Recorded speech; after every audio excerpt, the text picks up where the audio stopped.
अस्सलामुअलैकुम स्टूडेंट्स। उम्मीद है आप सब के सब खैरियत से होंगे। क्लास 9 AQB पास पेपर वीडियो सॉल्विंग सीरीज की एक और वीडियो के साथ आपके सामने हाजिर हूं। आज हम पेपर सॉल्व करेंगे 2017 का। चलिए स्टार्ट करते हैं पेपर को। ओके जी, पहला क्वेश्चन आपके पास दिया हुआ है। The real part of okay iota 2 iota -1, इसका रियल पार्ट। अब 2 आयोटा को आयोटा से मल्टीप्लाई करेंगे तो ये 2 आयोटा स्क्वायर हो जाएगा। आयोटा को -1 से माइनस आयोटा, जनाब आयोटा स्क्वायर बराबर होता है -1 के।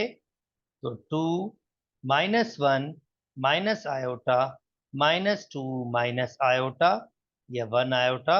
और इसने कहा था रियल पार्ट, तो रियल पार्ट इसमें हमारे पास -2 है। फॉर एग्जाम्पल अगर वो इमेजनरी पार्ट कहता तो इमेजनरी पार्ट आयोटा नहीं होता, -1 होता। बहरहाल इसका ए आपके पास करेक्ट ऑप्शन है। चलें जी नेक्स्ट कर लेते हैं। कहता है अगर मैं आपको z दे दूं 10 + आयोटा के, और मैं कहूं z मल्टीप्लाई बाय z बार, बताइए। यानी 10 + iota multiply by 10 + iota conjugate, जो बेसिकली क्या होता है, सिंपली इसका कॉन्जुगेट का मतलब होता है कि आयोटा का साइन चेंज कर दीजिए। और इंटरेस्टिंग सा बेसिक सा formula A + B, A - B, formula हमारे पास है A² -B², जो बराबर होता है एक दफा प्लस पे लिखने पे और एक दफा माइनस। तो A + B, A - B बराबर हो जाएगा A² -B², आयोटा स्क्वायर यानी B², यानी 100 माइनस आयोटा स्क्वायर बराबर होता है -1 के, यानी 100 + 1, और ये 101 हो जाएगा।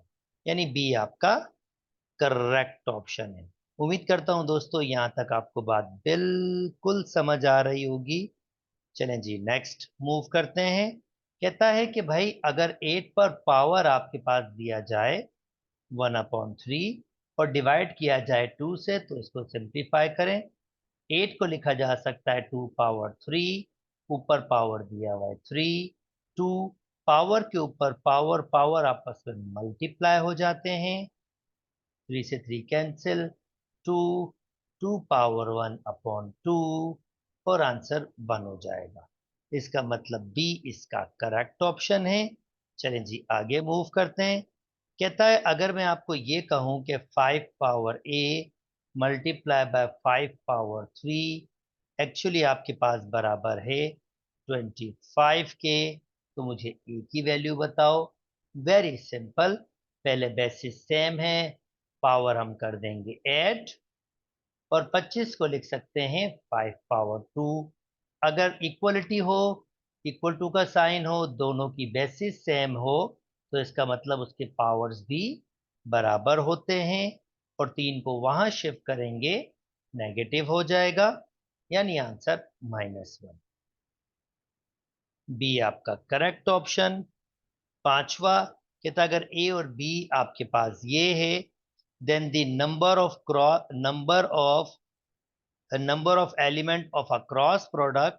भाई अगर आपके पास ए दिया हुआ है 1 2 3 4, और बी दिया हुआ है 10 20, तो number of A cross B बराबर होता है number of A multiply by number of B.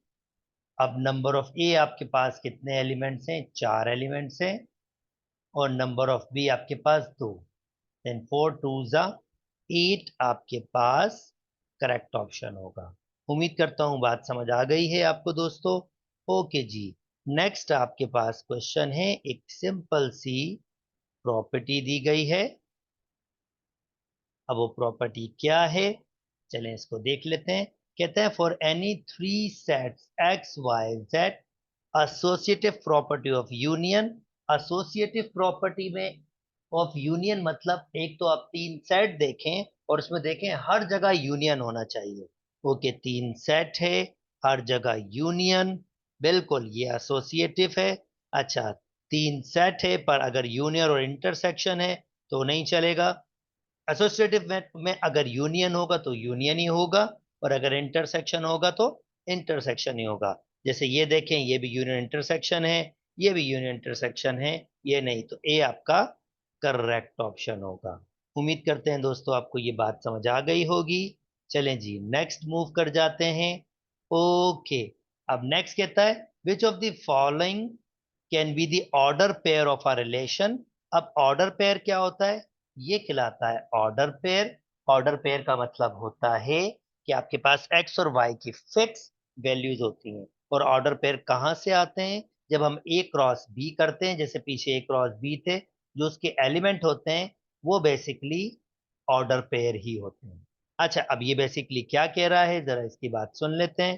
कहता है विच of the following is the order pair of a relation. अब बेसिकली क्या हुआ है, मैं आपको जरा ये आइडिया दे देता हूं। फर्ज करते हैं आपके पास 1 और 2 है, और बी आपके पास 3 और 4 है। तो ए क्रॉस बी लिया गया है,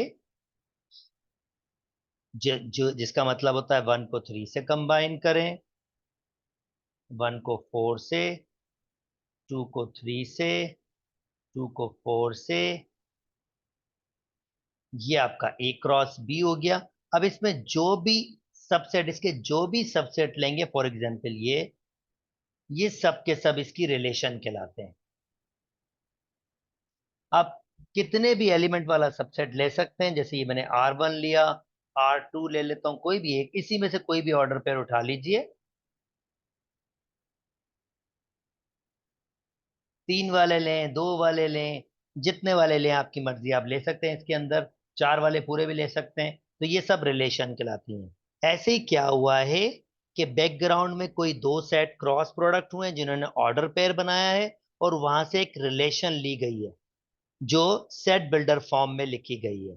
अब उस रिलेशन की खासियत क्या है, उसकी खासियत ये है कि अगर x का क्यूब करेंगे, यानी पहले एलिमेंट का क्यूब करेंगे, तो दूसरा एलिमेंट आ जाएगा। यानी ये वाली रिलेशन कैसी है, ये मैं आपको बता दूं। x और x क्यूब, यानी y की वैल्यू x क्यूब है, यानी पहले नंबर का क्यूब है। तो अब देखें इसमें से क्या हो सकता है।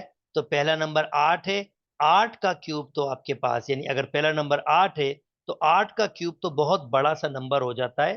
8 पावर 3 एक बड़ा सा नंबर जो 2 के बराबर नहीं होता है, ये तो नहीं होगा। यानी पहला वाला आपके पास चला गया है। अच्छा जी, अब सेकेंड उठाते हैं।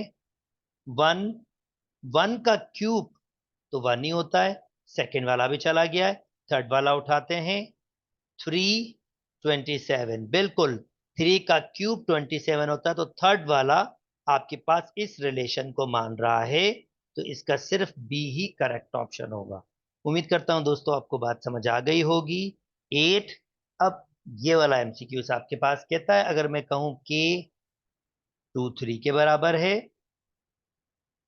एल भी 2 3 के बराबर है, और के इंटरसेक्शन एम बेसिकली एल के बराबर आया है, यानी के की वैल्यू क्या है 2 3, इंटरसेक्शन एम की वैल्यू मुझे ढूंढनी है एक्चुअली, और एल की वैल्यू क्या दी हुई है 2 3। तो कहता है ऑप्शन में से मुझे वो एम ढूंढ के दो जिसका मैं इससे इंटरसेक्शन करूं तो मेरा आंसर 2 3 आए। ऑब्वियसली भाई, पहली बात, अच्छा then which of the following is true for the set M. अब एम ढूंढना है हमने, तो एम 2 3 हो सकता है, क्योंकि 2 3 इंटरसेक्शन 2 3, आंसर 2 3 होगा, तो पहला हो सकता है। अच्छा जी, अब देखते हैं दूसरा, 1 3 5। अब इन दोनों का इंटरसेक्शन करूंगा, तो इन दोनों का इंटरसेक्शन में सिर्फ 3 कॉमन आ रहा है, तो ये नहीं हो सकता, ये वाला ऑप्शन नहीं हो सकता। अब तीसरा है, तीसरा आपके पास है 1 2 3 6, ओके, 1 2 3 6, और इसमें भी 2 3 कॉमन है, यानी कि ये भी वैल्यू हो सकती है। तो इसका मतलब पहली और तीसरी हो सकती है, और अगर पहली और तीसरी हो सकती है तो फिर सी आपका करेक्ट ऑप्शन है। उम्मीद करता हूं दोस्तों बात समझ आ गई होगी। ओके, कहता है भाई अगर log 5 7 के बराबर है तो इसमें से कौन सी प्रॉपर्टी आपके पास ओबे हो सकती है। अच्छा नोटिस करें, ऑप्शन में 3 बेस लिखी हुई है। बेस चेंजिंग लॉ यूज करेंगे। अब बेस चेंजिंग लॉ क्या होता है? कहता है अगर ए बेस हो और बी कोई नंबर हो तो मैं अपनी मर्जी की कोई सी बेस कन्वर्ट कर सकता हूं। ये जो बी हो इसको परे रखना, सी वापस, ये जो ए बेस थी ये इधर आ जाएगा। इसे कहते हैं बेस चेंजिंग लॉ। और ऑप्शन में 3 बेस में कन्वर्ट किया हुआ है, तो मैं क्या कर रहा हूं, बेस 3 में कन्वर्ट कर रहा हूं। जैसे मैंने कहा था ये वाली चीज ऐसे ही आ जाएगी, डिवाइड में log 3, ये जो बेस थी ये यहां आ जाएगा। तो ऑप्शन आपके पास 7 5 यानी ए ही करेक्ट ऑप्शन है। उम्मीद करता हूं दोस्तों ये वाली बात भी समझ आ गई होगी। ओके, बेसिक सा सेट बिल्डर साइंटिफिक नोटेशन में कन्वर्ट करना है। 2 0 शिफ्ट करके यहां पर लेके आए, 1 2 3। अगर हम लेफ्ट से राइट पर आते हैं तो 10 का पावर होता है नेगेटिव, 1 2 3, तो ये हो जाएगा -3। 3.6 इंटू 10⁻⁻³ बी आपका करेक्ट ऑप्शन है। ओके जी, 11 कहता है अगर 3 रेडिकल 5 में से तुम 10 रेडिकल 5 निकाल दोगे तो 3 में से 10 को निकालें, -7 रेडिकल 5 वैसे ही रहेगा, क्योंकि अब ये एक टर्म है। 3 रेडिकल 5 में से 10 रेडिकल 5 निकालेंगे तो माइनस का 7 रेडिकल 5 बच जाएगा। उम्मीद करता हूं दोस्तों ये बात बिल्कुल समझ आ गई होगी आपको। चलें जी आगे मूव करते हैं। नेक्स्ट आपके पास है, कहता है अगर मैं आपको कहूं कि W की वैल्यू ये है और आप 2T की वैल्यू 2 लो, V की वैल्यू 5 लो, तो W की वैल्यू बता दो। ओके, W वैसे ही T की वैल्यू 2 और T की वैल्यू 2 लो, V की U की वैल्यू -1 लो और V की वैल्यू 5। अच्छा जी, U की वैल्यू -1 + 1 5, 2 1 -1 0 हो जाएगा। अब जीरो किसी भी चीज से मल्टीप्लाई 0 और किसी भी चीज से डिवाइड 0, तो फाइनल आंसर इसका 0 ही आ जाएगा। उम्मीद करता हूं दोस्तों आपको ये बात समझ आ गई होगी। 13। ओके, दो बेसिक से फार्मूले x² - y² और x³ + y³ दोनों फार्मूले पीछे मौजूद होंगे। x² - 5 यानी आपके पहले पेज में, पेपर के पहले पेज में मौजूद होंगे। तो x² - y² एक दफा प्लस में लिखें और एक दफा माइनस में, और x³ + y³ x + y, x² - xy + y²। जनाब ये कैंसिल, x - y ऊपर है x - y और नीचे x² - xy + y²। सी आपका करेक्ट ऑप्शन है। ओके जी, 14 पे चलते हैं। 14 कहता है अगर मैं कहूं 100Q² - 9R², अगर दो परफेक्ट स्क्वायर नंबर और बीच में माइनस हो तो इसका मतलब A² - B² है ये। तो भाई 100 का 10, Q का Q² ये मैंने A² बनाया, 3 का 9 का 3, R का R² ये मैंने B² बनाया। तो इसको जनाब एक दफा प्लस में लिख दें और एक दफा माइनस में। थोड़ी देर पहले मैंने फार्मूला ये लिखा भी था कि भाई अगर A² हो -B² हो तो इसको एक दफा प्लस में लिख दें और एक दफा माइनस में। पहले ए और बी की वैल्यू बना लेंगे, ए की वैल्यू है और ये बी की वैल्यू। अच्छा जी, इसका मतलब इसका ऑप्शन होना चाहिए सी। नेक्स्ट मूव करते हैं। अब नेक्स्ट आपके पास क्या कह रहा है, कह रहा है अगर x माइनस बी फैक्टर है इस पॉलिनोमियल का, यानी x माइनस बी अगर फैक्टर है तो x माइनस बी को सेट करें 0 के बराबर। x की वैल्यू क्या आ गई? b। इस पॉलिनोमियल का, इसका मतलब अगर x की जगह मैं b पुट करूंगा तो रिमाइंडर आपके पास क्या आना चाहिए? 0। तो कह रहा है f of b is equal to, definitely f of b किसके बराबर होगा? 0 के बराबर होगा। उम्मीद करता हूं दोस्तों ये बात समझ आ गई होगी। 16 कहता है अगर मैं आपको p ऑफ x ये दे दूं और मैं कहूं कि इसको इससे डिवाइड करो तो रिमाइंडर बता दो। जब भी एक फैक्टर दिया हुआ हो और एक आपको पॉलिनोमियल दिया हुआ हो और रिमाइंडर फाइंड करें, x प्लस 2 को सेट करें 0 के बराबर, x बराबर हो जाएगा -2 और -2 पुट कर दें। -2 का क्यूब प्लस 1, -2 का क्यूब मतलब -8 प्लस 1, इसका मतलब आंसर यानी इसका जो रिमाइंडर है वो आपके पास -7। उम्मीद करता हूं दोस्तों आपको बात समझ आ गई होगी। चलें जी, नेक्स्ट मूव करते हैं। ओके, 17 एमसीक्यूज कहता है giving that y is directly proportional to square root of x, y is directly proportional to square root of x and k is the constant of proportionality। यानी जब भी आप proportionality को खत्म करेंगे, इक्वल टू का साइन लगाएं, k लगाएं, रेडिकल x लगाएं, और ये मेरी रिलेशन बन गई है इन टर्म ऑफ इक्वलिटी। तो कह रहा है mathematically that this can be express, mathematically कैसे एक्सप्रेस हो सकता है? y is equal to k times radical x। उम्मीद करता हूं आपको बात समझ आ गई होगी। अच्छा जी दोस्तों, नेक्स्ट कहता है अगर y इज इनवर्सली प्रोपोर्शनल, भाई जहां भी प्रोपोर्शन हो उसकी जगह लगाएं इक्वल टू k और जो भी साथ में उसको मल्टीप्लाई कर दें। y is inversely proportional to 1/x and k is the constant, मैंने k लगा दिया कांस्टेंट। कहता है अगर x 2 और y 3 है, y की जगह 3, x की जगह 2, तो कहता है k बताएं। 2 को 3 से मल्टीप्लाई करें 6, k 1 जा k की वैल्यू 6 आ रही है। डी आपका परफेक्ट आंसर है। उम्मीद करता हूं दोस्तों आपको बात समझ आ गई होगी। चलें जी, नेक्स्ट कहता है if A this one B this one, तो ए को देखो b से मल्टीप्लाई होता है, पहले मल्टीप्लीकेशन, इसकी कितनी रोज है? एक रोज दो कॉलम, एक रोज दो कॉलम। इसकी कितनी रोज है? एक रो, दो रोज और एक कॉलम। तो अगर पहले की कॉलम दूसरे की रोज के बराबर हो, इसका मतलब मल्टीप्लिकेशन पॉसिबल है।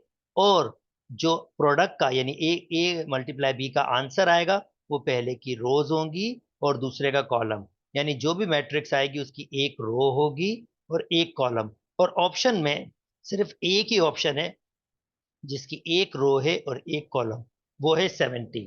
तो इसका ए करेक्ट आंसर होगा। ओके, नेक्स्ट मूव कर जाते हैं। जब भी एडजॉइंट की बात हो, एडजॉइंट ऑफ दिस मैट्रिक्स,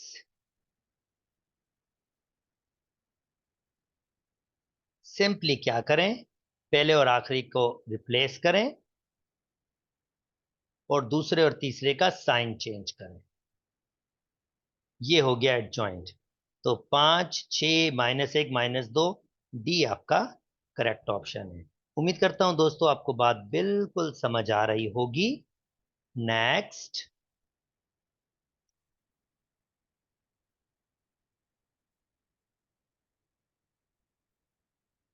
कहता है एक मैट्रिक्स को ऐड किया है मैंने दूसरी मैट्रिक्स से, आंसर नल आ रहा है। तो सिंपल सी बात है, जब एक मैट्रिक्स को दूसरी मैट्रिक्स से ऐड करो और नल मैट्रिक्स आए तो ये ए इसका एडिटिव इनवर्स है। एडिटिव इनवर्स का मतलब इसी के नेगेटिव वैल्यू से मल्टीप्लाई कर रहा हूं, यानी 5 को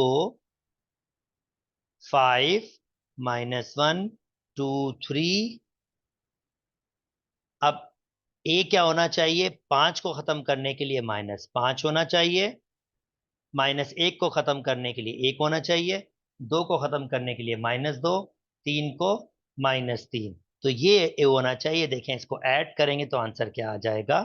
नल मैट्रिक्स।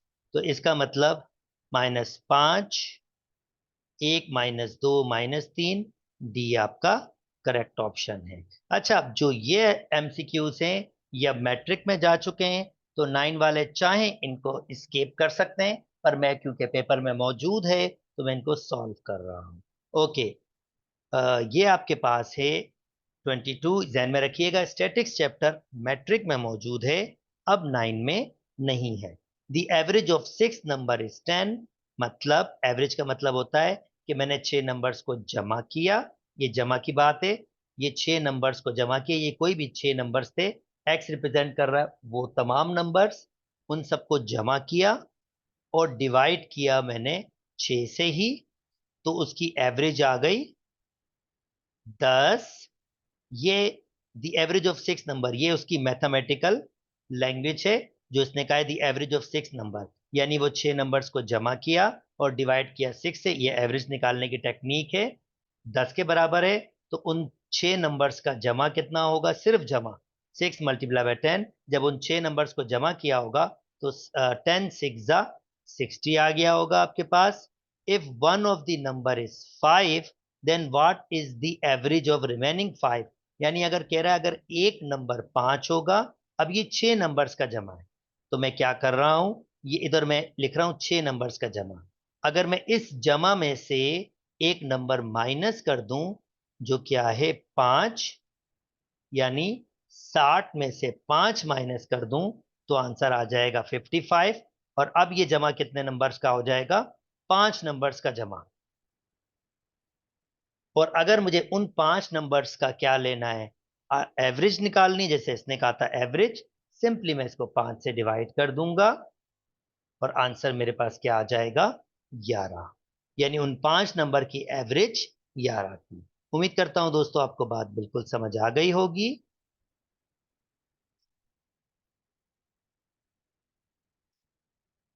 ओके, चलें जी, नेक्स्ट चलते हैं। कहता है according to following table how many students obtain more than 30 marks? भाई 11 से 20 मार्क्स वाले 3 हैं। अब मैं 30 पे बात करूं तो 31 से 40 15, और 40 से 50 8, तो भाई 5 और 3 15 और 8, यानी 23 बच्चे ऐसे हैं जिन्होंने 30 से ऊपर मार्क्स लिए हैं। उम्मीद करता हूं दोस्तों बात समझ आ गई होगी। चलें जी आगे चलते हैं। कहता है the following data represent the number of student absent for a class 8 consecutive days। अच्छा जी, consecutive days में ये बच्चे थे, तो मीडियन ऑफ अ नंबर निकालना है। मीडियन के लिए सबसे पहले नंबर्स को अरेंज करेंगे, छोटे से बड़ा। 5 को अरेंज कर दिया। अब 6 कितनी दफा है? 3 दफा है, उसको भी अरेंज कर लें। फिर 7 एक दफा है, और 8 दो दफा है। 1 2 3, 1 2 3 4 5 6 7 8। अच्छा, 7 भी दो दफा है, 1 2 3 4 5 6 7, तो 7 भी दो दफा है, 8 भी दो दफा है। ओके, 7 भी दो दफा, 8 भी दो दफा, 1 2 3 4 5 6 7 8, 1 2 3 4 5 6 7 8। अगर इवन नंबर्स हो तो दो सेंट्रल नंबर्स, यानी ये वाले, यहां पर भी 3 नंबर्स हैं, यहां भी 3 नंबर्स, इन दोनों का जमा कीजिए और डिवाइड कर दीजिए 2 से। 13 डिवाइडेड बाय 2, आंसर आएगा आपके पास 6.5, और डी आपका करेक्ट आंसर है। उम्मीद करता हूं दोस्तों आपको बात समझ आ गई होगी। चलें जी नेक्स्ट मूव करते हैं। ओके, 9 वाले वापस आ जाइए। ज्योमेट्री वाला पोर्शन बिल्कुल आपका है।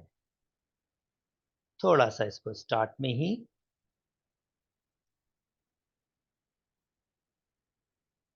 ओके, कहता है 25, if a triangle A B C congruent to D E F.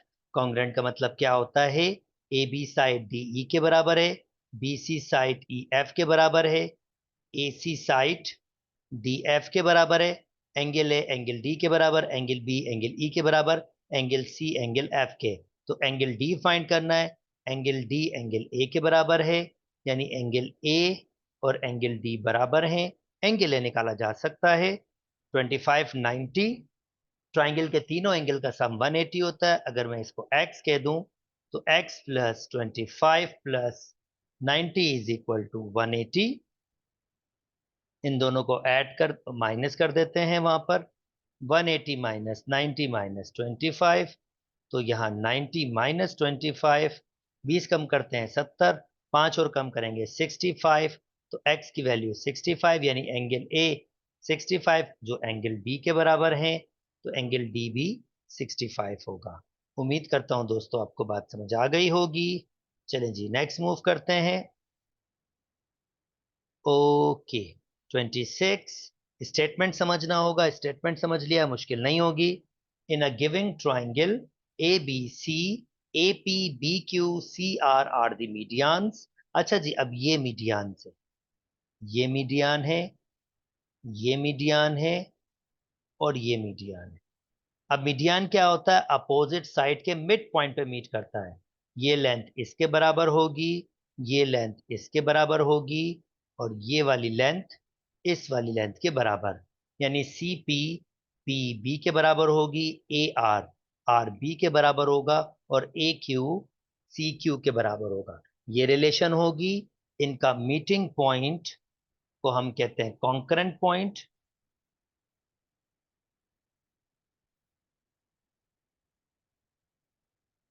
और इस कॉन्करेंट पॉइंट का स्पेशल नाम है सेंट्रॉइड। ये मैं नॉलेज एक्स्ट्रा दे रहा हूं ताकि आपको ऑलरेडी पता हो। इसको हम कहते हैं सेंट्रॉइड। अच्छा जी, अब और नॉलेज क्या है? इसकी एक और खासियत भी है कि अगर इसकी छोटी लेंथ x होती है, a होती है, या x कोई भी नंबर दे सकते हैं, तो उसकी बड़ी लेंथ उसका डबल होता है, यानी ये टोटल 3a होता है।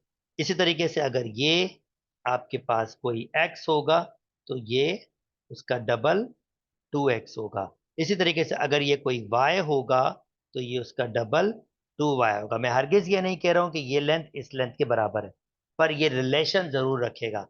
तो कह रहा है, आप क्वेश्चन पे आते हैं। इन अ गिविंग ट्राइंगल, ये मीडियन है एक point P such that Q B, Q से बी, क्यू से बी, ये पूरा क्यू से बी आपके पास 3 है, यानी ये पूरा, ये पूरा आपके पास 3a है। तो ऑब्वियसली बच्चों ये छोटा वाला a होगा और बड़ा वाला 2a। भाई इनको जमा करेंगे तभी तो 3a हो जाएगा।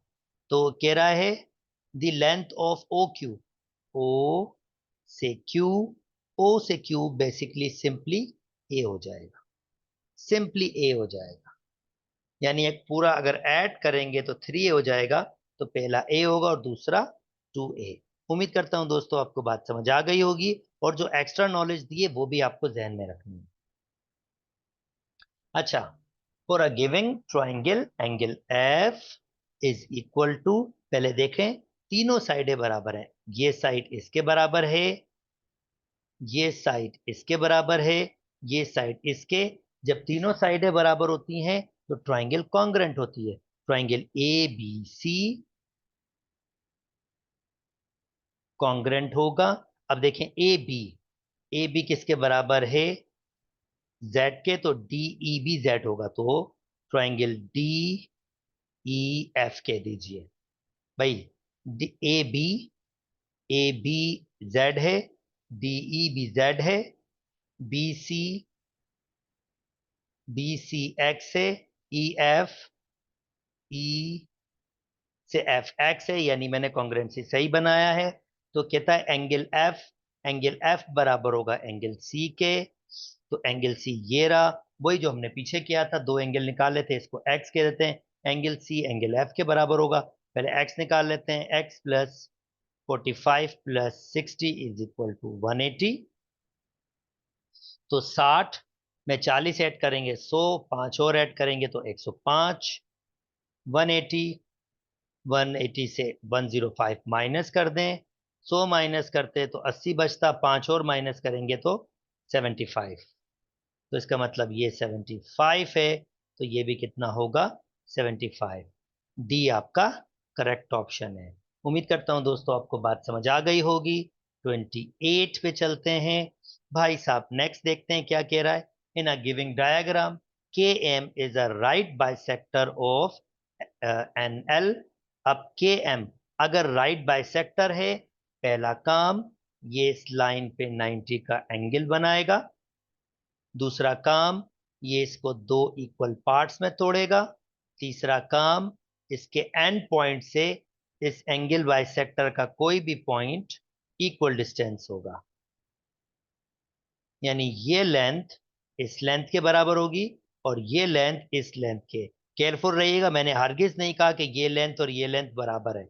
मैंने कहा ये लेंथ इसके बराबर होगी और ये लेंथ इसके बराबर होगी। अब जो इसमें पॉसिबल चीजें हो सकती थी वो मैंने लिख दिया।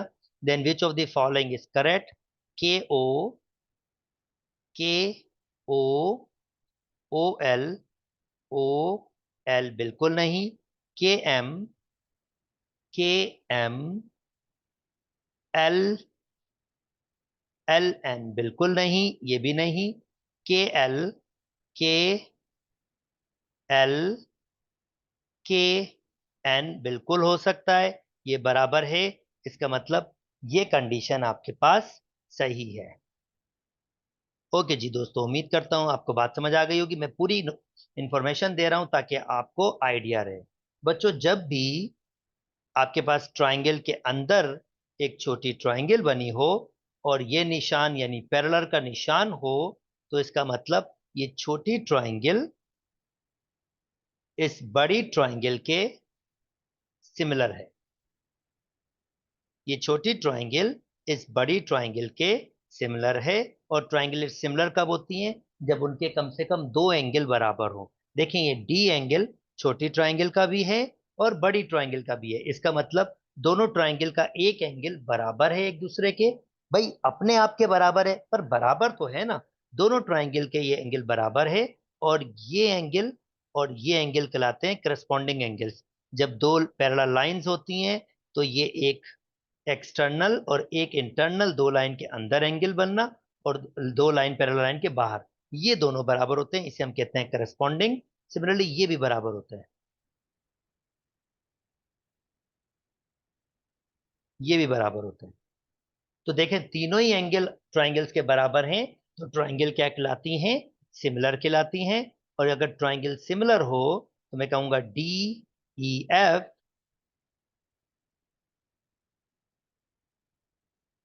सिमिलर है डी जी एच के।